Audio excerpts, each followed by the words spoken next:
You thought you'd be further by now. More saved, less stressed. Instead, you're dodging calls. Again, wondering why you can't seem to get ahead. And that quiet question creeps in. What's wrong with me?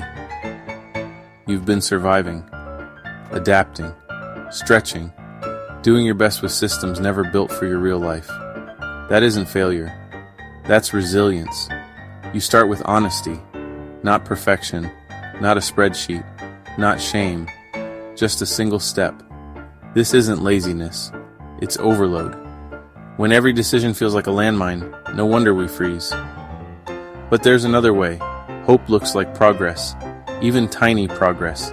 It's budgeting without dread, spending without guilt, planning that honors your humanity. Stop comparing your beginning to their highlight reel. Your journey is sacred. Your pace is enough. Your timeline is valid. You don't need to know it all. You just need to start.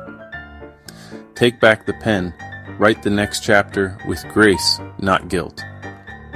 I'm Anthony Doty.